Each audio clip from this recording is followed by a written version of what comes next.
2012లో బజరంగదళ్లో అన్నతో పాటు నా ప్రయాణం స్టార్ట్ అయింది. అన్నతో పాటు బజరంగదళ్లో చాలా సంవత్సరాలు కలిసి పనిచేసిన. నేను పొలిటికల్ వింగ్లోకి వెళ్ళిపోయినా, బీజేపీలోకి. అన్న బజరంగదళ్లోనే ఉన్నాడు అప్పటికి. ఇంకా నేను బీజేపీ పార్టీలోకి వచ్చిన, అన్న బజరంగదళ్లోనే ఉన్నాడు.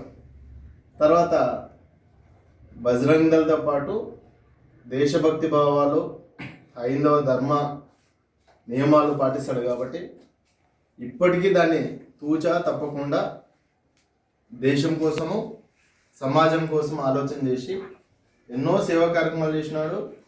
ఒక పక్క హైందవ ధర్మం అంటాడు, ఇంకో పక్క వాల్మీకి సంఘం అంటాడు, ఇంకో పక్క దేశభక్తి అంటాడు.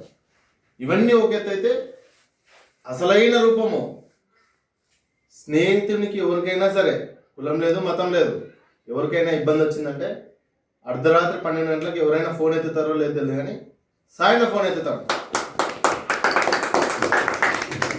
అది పోలీస్ స్టేషనా, ఎంఆర్ఓ ఆఫీసా, గొడవనా, ఇంకోటే సంబంధం లేదు, ఆడు ముందుండి నిలబడతాడు. అందుకే సాయనని ఆదోన్లో చాలామంది అభిమానించి ప్రేమిస్తారు. అన్నిటికంటే ముఖ్యంగా మీరు బాగా గమనించాలా, పైకి రంగులు ఉన్నాయి, pink colour, green colour, blue colour, ఇది అసలైన కలర్.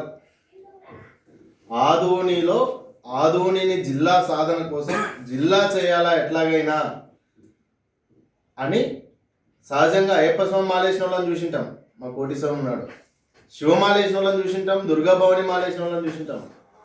ఆదోని జిల్లా సాధన మాల వేసినాడు సాయన్న. ఆదోని జిల్లా కోసము జిల్లా ఏదోకి కన్ను తీయను అని తిరుగుతూ ఉన్నాడు. జిల్లా సాధన కోసం ప్రతి దగ్గర తిరుగుతున్నాడు. మాట్లాడని మనిషి లేడు, చేయని ప్రోగ్రాం లేదు.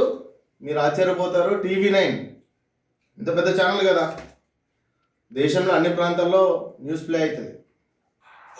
అయితే టీవీ9 వాడు 3 క్లిప్స్ పెట్టినాడు ఆదోని జిల్లా ఉద్యమం మీద. ఒక దాంట్లోనే మన ఫోటో కనపడాలంటే చాలా ఇబ్బంది. టీవీ9 లాంటి పెద్ద ఛానల్లో 3 వీడియో క్లిప్స్ పెడితే వేరు ప్రాంతాల్లో 3 వీడియో క్లిప్స్లో కూడా సాయం ఉన్నాడు. అంత యాక్టివ్గా జిల్లా సాధన కోసం పనిచేస్తున్నాడు.